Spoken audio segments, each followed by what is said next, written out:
Mr. Johnson's position, he says it was very frustrating to think that we were being forced to extreme measures to lock down the country and protect the NHS, as we've said, protect it from an overwhelm, because the NHS and social services had failed to grip the decades-old problem of delayed discharges, he says, commonly known as bed blocking. And he says that before the pandemic began, he was trying to address that. Mm-hmm. Now, that's the point, right. Whether, if you like, I think as Mr. Johnson might say, he'd been painted into a corner of having to have a lockdown, in part because of the people he describes as bed blockers. And that's something that you address in your witness statement. In summary, you don't accept it. Let's not read that out. Can you tell us in your own words what your response to Mr. Johnson's line is? Well, I think Boris Johnson is right to point to the fact that there have been long-standing problems with the availability of social care that has often meant that patients end up stuck in hospital when they could be being looked after at home. That is, without a doubt, correct.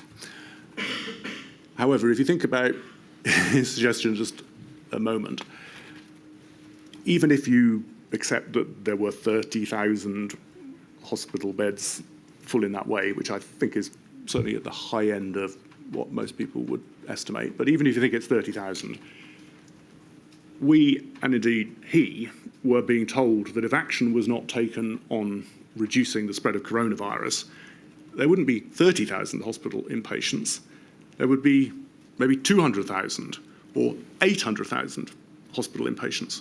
So you can't say that you would be able to deal with 200,000 or 800,000 inpatients by reference to 30,000 blocked beds. So I don't think the maths works. I mean, another way of saying it is, even if all of those 30,000 beds were freed up, for every one coronavirus patient who was then admitted to that bed, there would be another 5 patients who needed that care but weren't able to get it. So, no, I don't think that is a fair statement describing the decision calculus for the first wave. And, by the way, I think when you look at the second wave, when actually a lot of these problems have been addressed by the Treasury funding a lot more community health services and social care, getting rid of the means testing. So, in a sense, that problem had been significantly addressed.